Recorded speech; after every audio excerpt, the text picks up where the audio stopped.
dans cette édition dont voici les principales articulations. Clôture hier à Paris de la table ronde sur le financement du plan de développement économique et social PDS 2022-2026 pour des prévisions de 29 milliards.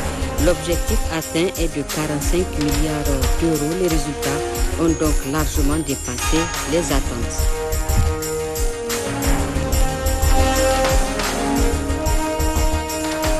Le ministre de l'Intérieur et de la décentralisation est en mission à Ottawa. Objectif, vulgarisation de la stratégie nationale de sécurité intérieure. Le ministre Amadou Souley a aussi visité le site des repentis de Bangui. Bonsoir à tous. Retenez que le président de la République, Mohamed Bazoum, a regagné Niamey cet après-midi de retour de Paris où il a présidé les travaux de la table ronde de financement du plan de développement économique et social PDS 2022-2026. À sa descente d'avion, le chef de l'État était accueilli par le Premier ministre chef du gouvernement, Oumoudou Mahamadou.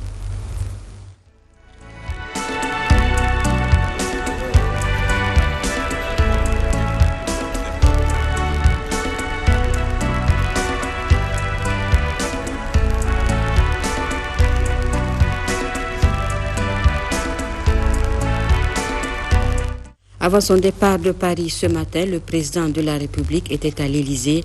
Le chef de l'État s'est entretenu avec le président de la République française, Emmanuel Macron.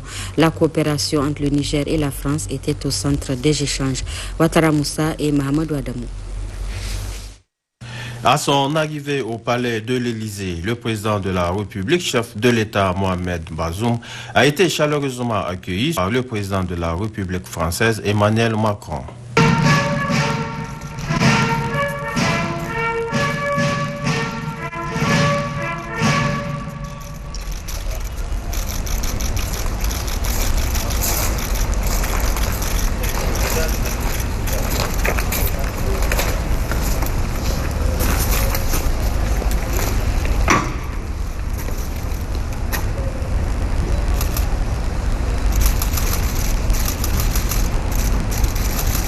Les deux chefs d'État ont eu un entretien au cours duquel ils ont échangé sur la coopération entre le Niger et la France.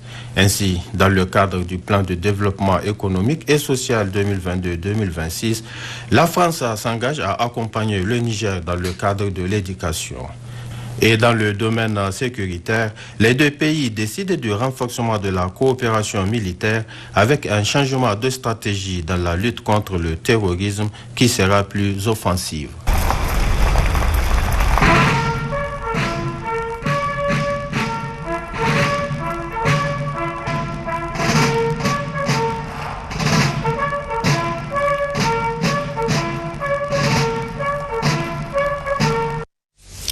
La table ronde sur le financement du plan de développement économique et social 2022-2026 s'est donc achevée hier à Paris, organisée pour mobiliser les fonds nécessaires à la mise en œuvre de ce PDS. Les résultats de cette rencontre qui a réuni partenaires et investisseurs dépassent les prévisions. Ainsi, pour un objectif de 29 milliards, les engagements se chiffrent à 45 milliards d'euros, a annoncé le ministre du Plan Rabiou Abdou dans le communiqué final.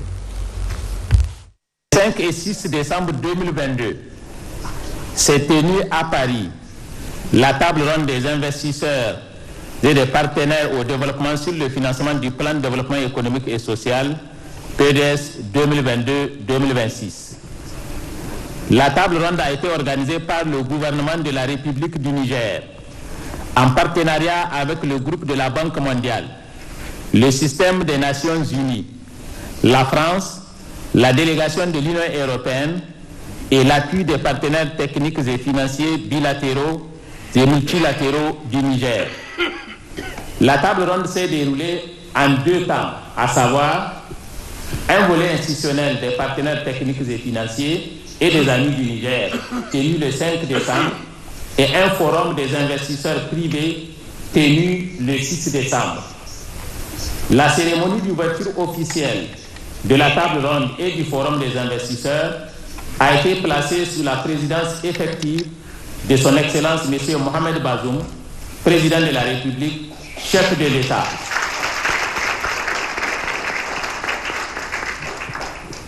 en présence de son Excellence M. Amadou Ba, Premier ministre de la République du Sénégal, représentant son Excellence Macky Sall, président de la République du Sénégal, président de l'Union africaine, de la secrétaire d'État auprès de la ministre en charge de l'Europe, de la francophonie et des partenariats internationaux, représentant le gouvernement de la République française, des représentants de plusieurs pays amis du Niger, des dirigeants des organisations et institutions partenaires du développement du Niger, des représentants du secteur privé et de la société civile. À l'issue de la présentation du PDS 2022-2026 et des panels, tous les partenaires au développement présents à la table ronde ont adhéré au PDS en tant que cadre de référence de leurs appuis à la politique économique, financière et sociale du Niger. Les participants à la table ronde ont encouragé le gouvernement de la poursuite des efforts en matière d'investissement et de réformes dans les domaines prioritaires du PDS.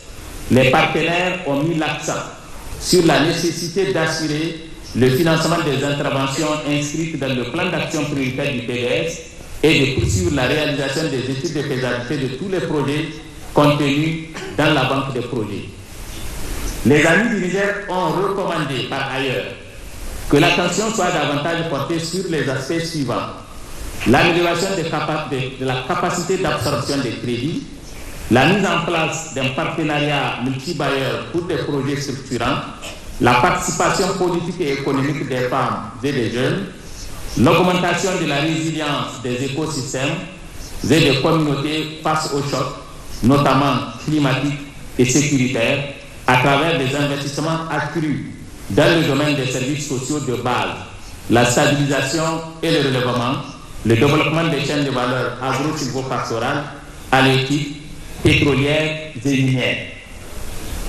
Lors des annonces et promesses des partenaires, les indications des chefs de délégation ont permis de présenter leur contribution au financement en appui à la mise en œuvre du PDS. À cet effet, la table ronde a enregistré des annonces de contributions de 22,7 milliards d'euros pour un besoin de 10,3 milliards, assurant ainsi la couverture attendue des partenaires institutionnels des besoins de financement pour la mise en œuvre du PDS 2022-2026 à hauteur de 220%. La revue à mi-parcours prévue en 2024 permettra de rendre compte de l'état de mise en œuvre et de mettre à jour les prévisions économiques pour tenir compte des nouvelles opportunités économiques devant absorber ce supplément de ressources. Après l'ouverture du Forum des investisseurs privés, les travaux ont été organisés sous forme de sessions et de panels. Les sessions ont porté sur le climat des affaires et les opportunités d'investissement. Les panels ont porté sur les opportunités d'affaires dans les chaînes de valeur agro-industrielles, les chaînes de valeur minières et pétrolières, les infrastructures énergétiques, de transport et de télécommunications. Il ressort des discussions en session et en panel la nécessité de la poursuite de l'intensification des réformes en matière d'amélioration du climat des affaires, l'amélioration de l'accès à l'électricité, la réaffirmation de la disponibilité des partenaires institutionnels à accompagner les entreprises du domaine, la poursuite de la contribution des partenaires institutionnels en matière de renforcement du climat des affaires. Lors des annonces et manifestations d'intérêt, plusieurs mémorandums d'entente et manifestations d'intérêt ont été enregistrés pour un montant global de 8,5 milliards d'euros pour un besoin de 6 milliards d'euros. Pour un besoin de 6 milliards d'euros, soit un taux de couverture du secteur privé de 140%.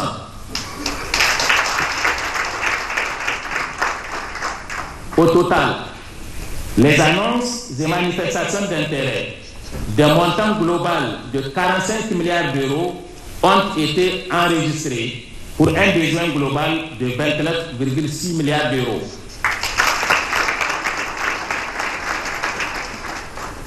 Assurant ainsi une couverture globale de 150% du total des ressources attendues.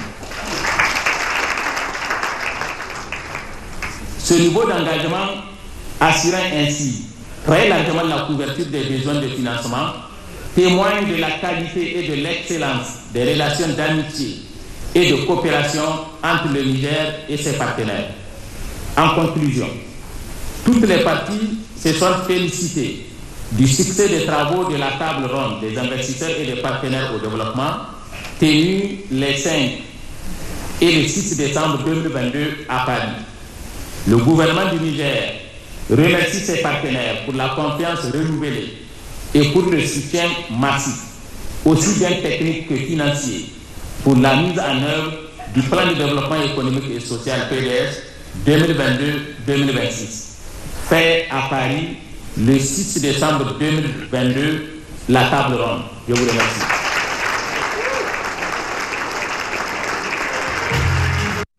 Et puis la clôture des travaux de cette table ronde a été présidée par le président de la République, Mohamed Bazoum. Le chef de l'État, dans son discours, a relevé toute sa satisfaction au regard des résultats obtenus. Occasion pour lui de remercier tous les partenaires et les investisseurs privés qui placent leur confiance au Niger. Nous l'écoutons. Je voudrais vraiment commencer par féliciter le ministre Rabiou pour la qualité du travail qui a été accompli depuis déjà le processus de l'élaboration du PDS jusqu'à son aboutissement ultime à travers la lecture du communiqué final à laquelle il vient de procéder. Le remercier aussi pour les résultats qui ont été atteints et qui sont d'un niveau de 150% au-dessus de ce qui avait été prévu. Ça vaut vraiment des félicitations et des plus heureux. C'est donc avec un réel plaisir que je procède ce soir à la clôture de la table ronde sur le financement du plan de développement économique et social PDS 2022-2026 du Niger que nous avons organisé ici à Paris. Au terme de ces travaux de 2 jours, je tiens à adresser mes vifs remerciements à tous ceux, à toutes celles qui ont bien voulu honorer de leur présence notre invitation à cette table ronde. Ils trouvent ici l'expression de la profonde gratitude de la République du Niger et de son peuple. Mesdames et messieurs, dans mon discours d'ouverture, je fondais l'espoir que cet important événement permette de mobiliser les montants attendus des partenaires, qu'ils soient institutionnels, étatiques, techniques et financiers, et du secteur privé pour la mise en œuvre de différentes actions de développement de notre pays. C'est avec, par conséquent, une joie immense que je constate que cet objectif, ainsi que je venais de le dire, est largement atteint. En effet, au total, comme l'a dit le ministre du Plan, le total des annonces et des manifestations d'intérêt enregistrées auprès des partenaires et des investisseurs privés ont largement dépassé nos attentes avec un montant de 45 milliards d'euros contre 29,3 milliards d'euros recherchés. Mesdames et messieurs, j'ai noté avec beaucoup de satisfaction l'adhésion des partenaires au développement au PDS 2022-2026 en tant que cadre de référence de leurs appuis à la politique économique, financière et sociale du Niger. Ils ont fait encourager le gouvernement dans la poursuite des efforts en matière d'investissement et de réforme dans les domaines prioritaires du PDS. J'invite tous les investisseurs à venir au Niger, à partager avec nous la croissance dont le PDS est porteur.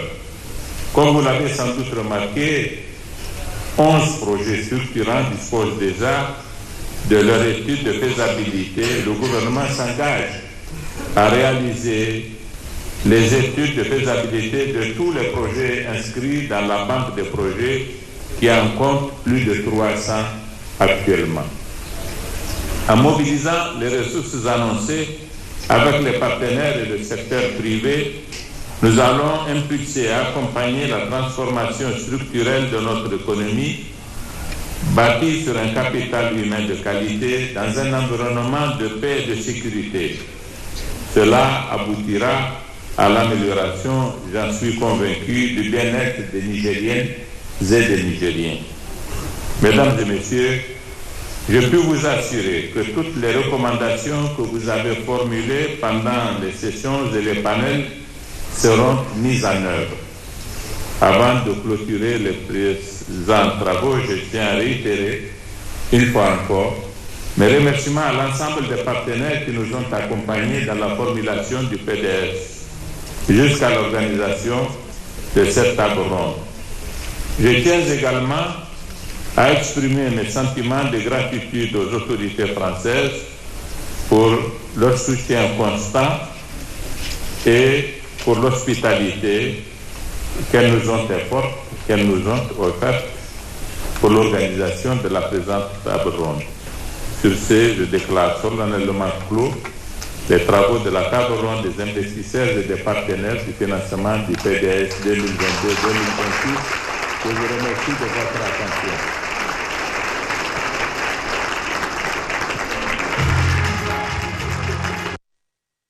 Voilà donc pour le PDS 2022-2026, retour au pays où le président de l'Assemblée nationale a reçu ce matin l'ambassadeur de la République algérienne démocratique et populaire auprès de la République du Niger. La question de coopération bilatérale entre les deux pays était au centre de cette audience. Nafisa Badmassi et Issa Geissa.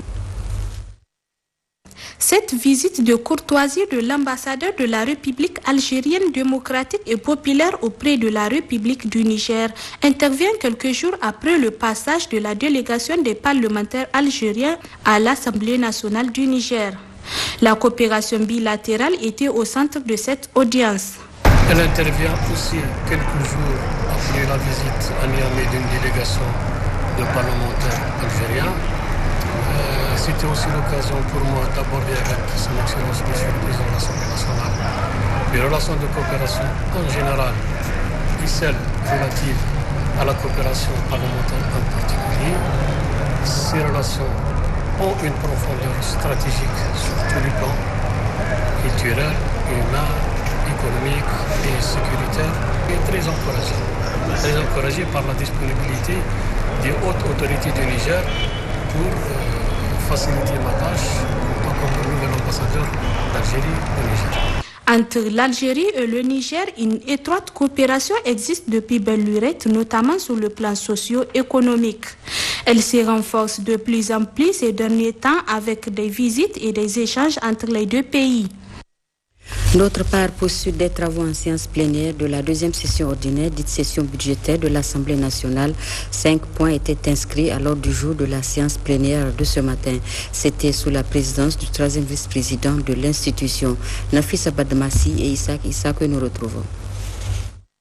Sur les 5 points soumis à l'examen des parlementaires ce mercredi 3 sont relatifs à la prorogation de l'état d'urgence dans la région de Difa et dans certains départements des régions de Tawa et Tillabéri.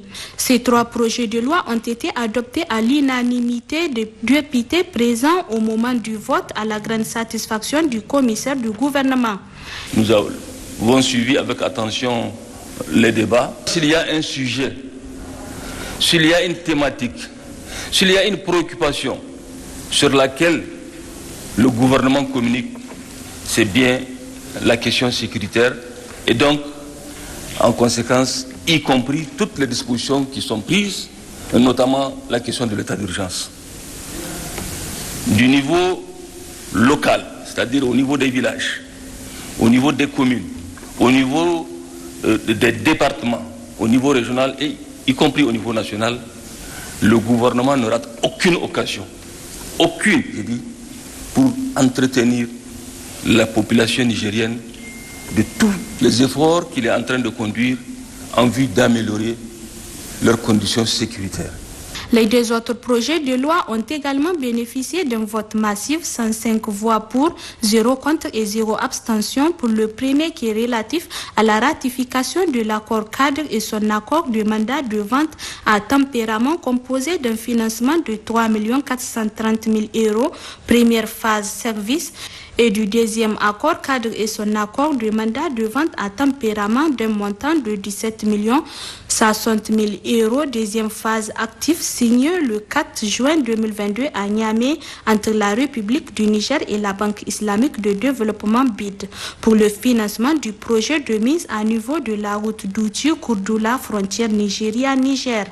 Et 104 voix pour, 0 contre et 0 abstention pour le second, portant sur la ratification de l'accord de financement composé du crédit d'un montant de 111 700 000 € et du don d'un montant équivalent à 700 000 droits de tirage spéciaux DTS, soit environ 76 334 700 000 francs CFA entre la République du Niger et l'Association internationale de développement AIDE pour le financement du projet intégré de développement urbain et de résilience multisectorielle au Niger, PIDIREM.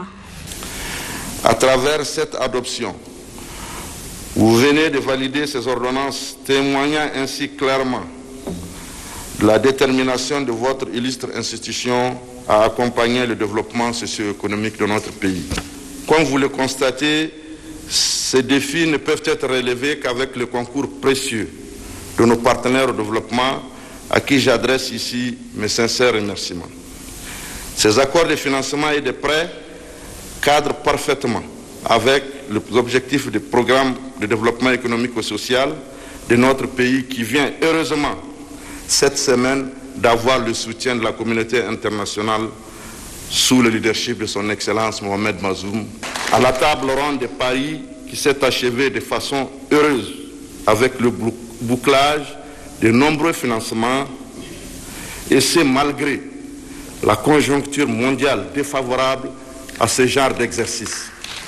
Cette marque d'attention à notre pays prouve que sa crédibilité et sa notoriété soient reconnues de tous. C'est avec ces sentiments de satisfaction et de réjouissance que s'est achevée cette séance plénière. Rendez-vous est pris demain, jeudi 8 décembre 2022, dans la salle habituelle avec, à l'ordre du jour, l'examen et vote de 4 projets de loi portant loi de ratification. Le premier ministre du gouvernement Oumoudou Mahamadou a présidé ce matin l'ouverture des travaux de la conférence internationale des barreaux de tradition juridique commune, la 36e du genre. Cette conférence de 72 heures enregistre la participation de plusieurs éminents hommes de droit. Nous y reviendrons plus en détail au cours de nos éditions prochaines. Et ce communiqué de presse du Conseil supérieur de la communication, le président du Conseil supérieur de la communication a l'honneur d'informer les entreprises de presse écrite et audiovisuelle qui souhaitent bénéficier de l'aide publique à la presse au titre des années budgétaires 2021-2022 qu'ils doivent déposer leur dossier de candidature auprès du Conseil supérieur de la communication à partir de la diffusion du présent communiqué. La date de clôture est fixée au jeudi 5 janvier 2023 à 17h30. Passé ce délai, aucun dossier ne sera accepté. Le choix des bénéficiaires se fera sur la base des dossiers dont les éléments constitutifs sont fixés aux articles 15, 16, 17, 18, 19 de la délibération numéro 0020/CSC du 31 mai 2019 déterminant les conditions d'éligibilité au fonds d'aide à la presse et les modalités de son attribution. La copie de la dite délibération peut être retirée au secrétariat général du CSC. Pour tout renseignement complémentaire sur les éléments constitutifs du dossier, les intéressés peuvent s'adresser au secrétariat général du Conseil supérieur de la communication. Le montant global du fonds d'aide à la presse au titre des 2 années 2021-2022 s'élève à 400 538 197 francs CFA, dont 35% destinés à la formation des journalistes et 65% à l'acquisition des équipements au profit des médias bénéficiaires. Ce montant a été exclusivement versé par l'État du Niger. Le Niger, à travers la haute autorité de lutte contre la corruption et les infractions assimilées ALCIA, se prépare à célébrer ce vendredi 9 décembre l'édition 2022 de la Journée internationale de lutte contre la corruption. Plusieurs activités sont prévues dans le cadre de l'événement qui a pour thème « Unissons le monde contre la corruption ». Gérard Abdelaziz et Abdoulaye Ali. À l'instar des autres pays, le Niger, à travers la Haute Autorité de lutte contre la corruption et les infractions assimilées, HALCIA, célébrera ce vendredi 9 décembre 2022 la journée internationale de lutte contre la corruption. Unissons le monde contre la corruption, c'est le thème de l'édition de cette année. Il s'agit d'un appel à tous les acteurs qui interviennent dans le cadre de la lutte contre la corruption pour mutualiser les efforts afin de contrer la pandémie de la corruption. Donc c'est une occasion qui est donnée à la Haute Autorité de lutte contre la corruption de faire le bilan des activités de l'année 2022. Comme l'année dernière, cette fois-ci aussi, la HALCIA va célébrer l'événement à travers diverses activités. Nous avons déjà, hier, mardi 6 décembre 2022, animé à la télévision nationale un débat sur le bilan et perspectives de la lutte contre la corruption au Niger. Il sera rediffusé le samedi. Le 9 décembre, il y a une cérémonie officielle des activités qui sera parrainée, comme l'année dernière, par son Excellence, Monsieur le Premier ministre, chef du gouvernement. Plusieurs conférences, débats sont déjà programmés pour le mardi 13 décembre 2022. Conférences qui seront animées respectivement par la Direction générale des douanes, la Direction générale des impôts. Il s'agit effectivement de deux partenaires fondamentaux qui se débattent jour et nuit pour mobiliser les ressources internes qui vont permettre à notre pays de prendre en charge les multiples problèmes de développement et de sécurité.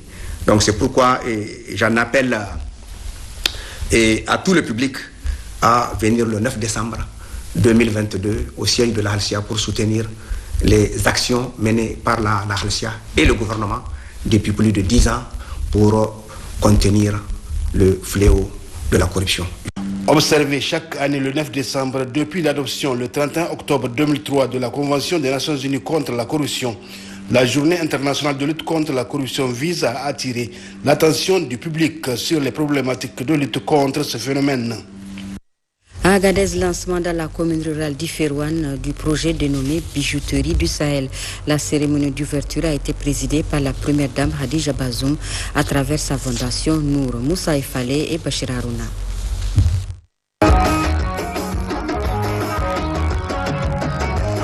C'est dans un décor époustouflant au rythme de la guitare animé par des célèbres artistes à Chériat à 1700 mètres d'altitude au cœur des plateaux de l'Aïr et du Ténéré que la Fondation Nour de la première dame Madame Bazoum Khadija a lancé un projet intitulé Les bijoux du Sahel.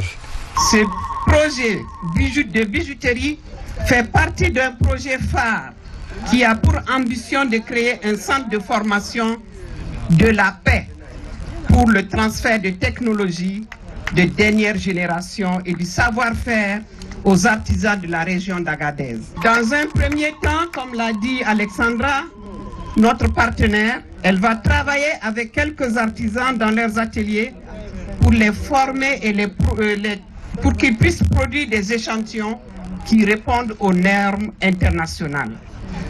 Le projet va contribuer non seulement à préserver la richesse culturelle et artistique de la région d'Agadez et du Niger, mais surtout d'accroître les revenus des artisans qui pourront améliorer et valoriser leur savoir-faire acquis depuis des générations. Ce projet de renforcement des capacités des artisans permettra aux bénéficiaires d'acquérir des techniques de fabrication de bijoux de qualité. Le directeur exécutif de la Fondation Nour a présidé ce matin à Niamey le lancement des festivités marquant la célébration de la Journée nationale du relais communautaire. Cette première édition placée sous le thème Relais communautaire, puissant levier de développement local en matière de santé et de bien-être a vu la participation du ministre de l'Aménagement du territoire et du développement communautaire, du ministre de l'Action humanitaire et de la gestion des catastrophes, du gouverneur de Niamey et de plusieurs autres invités. Rachida Koulibaly et Habibou Abdraman. La journée nationale du relais communautaire, instituée au Niger en novembre 2017, avec pour principal objectif la reconnaissance et la valorisation du travail de ces hommes et femmes qui se battent nuit et jour pour la santé et le bien-être de leur communauté, vise à rendre un hommage mérité à ces volontaires engagés. Dans son adresse, le gouverneur de la région de Niamey, Ould Ambouka, a exprimé toute sa reconnaissance aux relais communautaires pour leur inestimable service noble et bénévole au profit de la communauté. En prenant la parole pour la circonstance, le ministre de l'Aménagement du territoire et du développement communautaire a rappelé le thème retenu pour cette édition avant de s'appesantir sur le rôle que jouent ces hommes de terrain. Le thème de cette première édition de la journée nationale, qui est relais communautaire, puissant levier de développement local en matière de la santé et du bien-être. Ce choix s'explique du fait que de nos jours, le domaine de la santé comptabilise l'essentiel du nombre de relais communautaires avec plus de 25 300 volontaires répertoriés sur l'ensemble du territoire national. Ces relais sont ici représentés par leurs collègues venus de toutes les régions du Niger pour participer à cette cérémonie. Chers relais communautaires, sur le terrain, vous constituez une passerelle entre les communautés et les centres de santé et vous assurez la promotion et la prise en charge des services de proximité dans les zones moins couvertes par les services classiques de santé. Le représentant de l'UNICEF a pour sa part réitéré l'engagement des partenaires pour soutenir les actions du gouvernement. Cette première édition de la Journée nationale des relais communautaires est placée sous le haut parrainage de la première dame Khadija Bazoum, présidente de la Fondation Nour, représentée par le directeur exécutif de la dite organisation. Cette rencontre est aussi l'occasion de procéder à une introspection pour les conditions de vie et de travail de ce relais.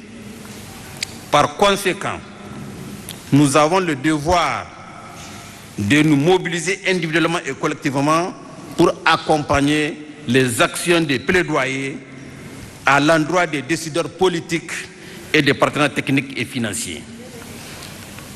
Je suis convaincu qu'en faisant ce plaidoyer, nous aurons des engagements formels pour mobiliser des ressources qui vont servir à améliorer le travail de ces relais. Nous ne ménagerons aucun effort pour réussir ce pari. Sur cette note d'espoir, au nom de la Première Dame, que je souhaite bonne fête à tous les relais.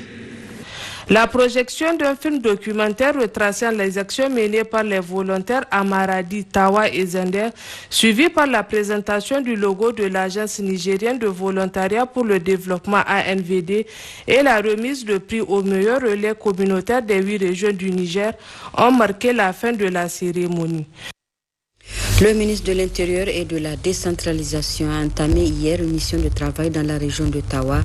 Entre autres objectifs de ce déplacement, la vulgarisation de la stratégie nationale de sécurité intérieure. James Tidier et Malik Abdraman. Accueillis à quelques encablures de Benin Koni où les honneurs lui ont été rendus par les éléments de la garde nationale du département de Benin Koni, le ministre a entamé une mission de travail sur la vulgarisation de la stratégie nationale de sécurité intérieure, de sécurité de proximité à l'endroit des membres des conseils départementaux et régionaux élargis de sécurité de la région d'Ottawa. Première étape, Benin Koni, après une petite randonnée sportive de la résidence à la salle de la réunion de la préfecture, le ministre de l'Intérieur a présidé la réunion du conseil départemental de Benin Koni. Dans son mot introductif à cette réunion, le gouverneur de la région de Tawa, Issa Moussa, a présenté la situation sécuritaire pour l'ensemble de la région, relayée par les représentants des forces de défense et de sécurité du département. En président de la réunion, le ministre de l'Intérieur et la décentralisation, après avoir décliné l'objet de sa mission, a fait un exposé détaillé sur la stratégie nationale de sécurité intérieure, la sécurité de proximité à l'endroit de l'assistance, de préoccupations et d'autres sujets relatifs à la paix, la sécurité, le conflit entre agriculteurs et éleveurs, la cohésion sociale, le trafic d'armes, la collaboration entre population et forces de défense et de sécurité, l'implication et l'engagement des chefs traditionnels et les autres acteurs de la recherche pacifique de la paix ont été développés au cours de cette réunion. Le même exercice sur la vulgarisation de la stratégie nationale de sécurité intérieure, de sécurité de proximité et bien d'autres préoccupations ont fait l'objet des débats et des discussions à toutes les étapes des réunions des conseils départementaux présidés par les ministres dans le département de Bouza, Madawa, Keta et Tawa département. Dans la même foulée de cette mission de travail, le ministre et sa délégation se sont rendus dans la commune de Taknamet pour visiter les travaux de construction de la compagnie de l'escadron polyvalent de la garde nationale, nouvellement créée sur instruction des plus hautes autorités pour combattre et mettre hors d'état de nuire les acteurs de la recrudescence des attaques terroristes dans cette localité où la population se réjouit et se félicite de la présence des éléments de la garde nationale, dont la présence rassure et ramène progressivement la quiétude sociale et la paix. Pour immortaliser cette visite, une photo de famille a été prise pour témoigner et manifester le soutien des plus hautes autorités à nos forces de défense et de sécurité qui combattent les forces du mal.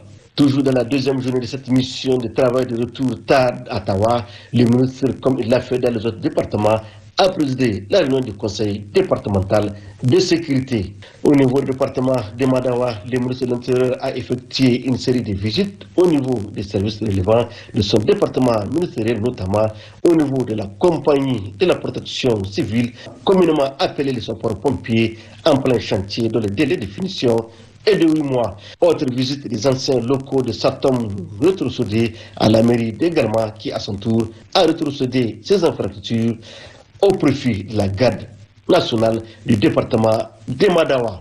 En marge de cette mission, le ministre de l'Intérieur a reçu des cadeaux de chevaux harnachés de la part du chef de canton de Benin-Koni, de celui du Gobul Tourou de Madawa, du chef de canton de Tamaské, qui a réservé un accueil chaleureux à l'endroit du ministre et sa délégation à la devanture de son palais.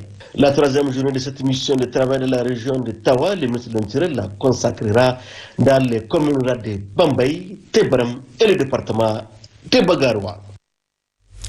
Le ministre de l'Intérieur a également mis à profit cette mission de travail pour visiter les sites des repentis de Bangui, où il a présidé la cérémonie d'accueil de 86 repentis. Nous retrouvons James Didier et Malik Abdraman. Malgré le temps qu'il fait avec la tombée de la nuit, la population de la commune de Bangui est sortie massivement pour réserver un accueil empreint de chaleur et de reconnaissance à l'endroit du ministre de l'Intérieur, décentralisation et sa délégation. Le ministre Hamadou Adam Soulé a fait le déplacement à Bangui pour présider la cérémonie d'accueil de 86 jeunes repentis dont une femme, des jeunes qui ont définitivement tourné le dos au banditisme et autres trafics de tout genre pour répondre ainsi à l'appel du président de la République Mohamed Bazoum. Appel lancé le 15 janvier 2022, ici même dans la commune de Bangui. C'est donc pour fêter ce grand retour que le ministre de l'Intérieur et de la décentralisation a effectué le déplacement à Bangui pour transmettre le message d'encouragement et de satisfaction du président de la République pour cette repentance à l'endroit de la population de Bangui. Nous sommes ravis que ces jeunes, pour le moment ils sont au nombre de 86, qui ont bien voulu répondre à l'appel du président de la République. Au total, on a pu récupérer à peu près 32 armes et plus de 7500 munitions, ce qui n'est pas négligeable. Donc, nous sommes venus rencontrer les populations pour leur exprimer le remerciement du président de la République et sa satisfaction de voir que, après son passage, la prise de conscience a été effective. Nous avons exhorté les populations à continuer à travailler dans ce sens. Des propos relayés par plusieurs interventions, notamment l'intervention du gouverneur de la région de Tawa, Issa Moussa, l'intervention du préfet du département de Madawa, Mamadou Labo, l'intervention du maire de la commune de Bangui. Tous ont exprimé au nom de la population le sentiment de reconnaissance et de remerciements à l'endroit du président de la République pour cette vision, celle du règlement pacifique de la crise sécuritaire, une démarche soutenue et appuyée par certaines institutions comme la Haute Autorité à la Consolidation de la Paix, la HCP. Vous me donnez l'occasion de remercier la Haute Autorité à la Consolidation de la Paix qui non seulement finance de temps en temps nos conseils de sécurité et les caravanes de sensibilisation sur les réflexes sécuritaires, mais aussi qui est en train de nous aider pour la prise en charge de ces repentis. Du côté des repentis, l'heure à la Renaissance, au nom de la patrie, en réponse à l'appel du président de la République. Mon travail était d'héberger les malfrats chez moi. Je me suis repenti grâce à l'appel du président de la République. C'est pour cela qu'ils m'ont maltraité jusqu'à me briser le bras.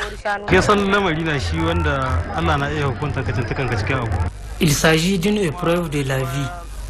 En effet, nous faisons cette activité parce que nous n'avons pas de travail. Mais grâce à l'appel du président de la République, nous nous sommes repentis pour déposer les armes. La fin de la cérémonie a été sanctionnée par une visite de l'exposition des armes et des munitions déposées par les repentis, visite au cours de laquelle le ministre et sa délégation ont été édifiés sur le fonctionnement de ces armes. Ouverture ce matin à Tillabéri des travaux du Conseil régional de sécurité, une rencontre présidée par le gouverneur de la dite région. Les échos avec Abdoulaye Soumana et Sadou Inouali. Organe régional d'analyse et de réflexion, le Conseil régional de sécurité siège régulièrement en vue de donner son avis aux premiers responsables de la région sur les questions sécuritaires. Les responsables des différentes opérations militaires engagées dans la région, les préfets des départements, les responsables régionaux des forces de défense et de sécurité et autres acteurs qui composent le Conseil régional de sécurité se sont retrouvés ce matin autour du gouverneur de la région. Occasion saisie par Yahya Harouna pour rendre hommage au président de la République, chef de l'État, chef suprême des armées, Mohamed Bazoum, pour toutes les initiatives et tous les moyens qu'il déploie pour assurer la sécurité dans cette région. Malgré sa proximité avec des zones de turbulence, le gouverneur de la région a aussi félicité les différents acteurs qui œuvrent sur le terrain de jour comme de nuit pour assurer la quiétude, la sécurité des populations et leur bien-être. Yahya Harouna a aussi plaidé pour plus de dévouement et d'engagement, mais aussi une parfaite collaboration entre les uns et les autres afin de promouvoir la paix dans la région de Tillabéri, une région qui regorge d'importantes potentialités à même de booster le développement du Niger. Voilà, c'est la fin de cette édition. Merci d'avoir été des nôtres. Passez une excellente fin de soirée en compagnie de nos programmes. Bonsoir.